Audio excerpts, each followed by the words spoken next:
1 লাখ টাকা ব্যবসা করি, ঠিক আছে? জিজ্ঞেস করলাম এই জন্য যে কিডন্যাপটা করছে কেন, রিজনটা কি? জানি না।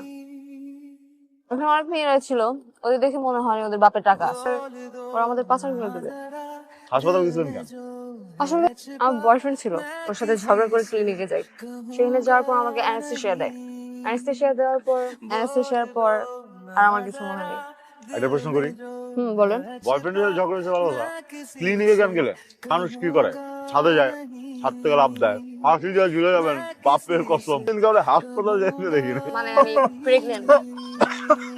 ভালো, আপনি এখন কি করবেন?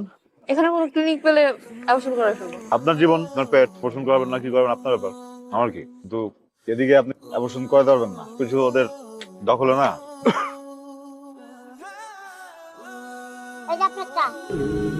এই যে কি ভাবেন? আমার অনেক টায়ার্ড লাগতেছে, তো বালিশ হলে ভালো হতো। বাপের কসম, এই জন্য সবাই বলে খাইতে দিলে শুইতে চায়। কত কষ্ট করে বুটটা ম্যানেজ করছি জানেন? এই যে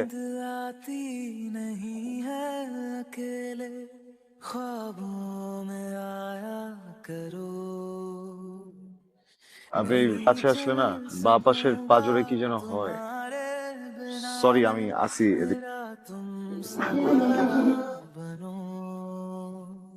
एक तुम्हें जाने के अलावा और कुछ हमसे होगा नहीं।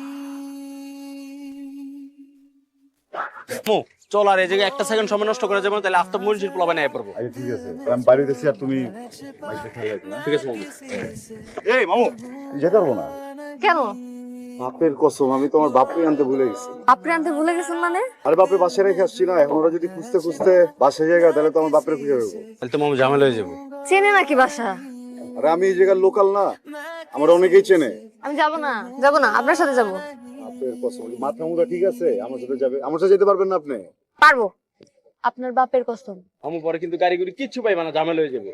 আর সমস্যা আসলে আমি আর আমার বাপ ছাড়া তো কেউ থাকে না। বাপের মডেল নিয়ে বিষয়টা ঝামেলা নেই। আঙ্কেল কোথায়? চলুন। আঙ্কেল, এটা তো ছবি। এটাই আমার আব্বা, আমার বাপ। বাপের কসম, সরি বলে কিছু নেই। বুঝছি তো আপনার মনের ভিতরে কোন প্রশ্ন আঁকো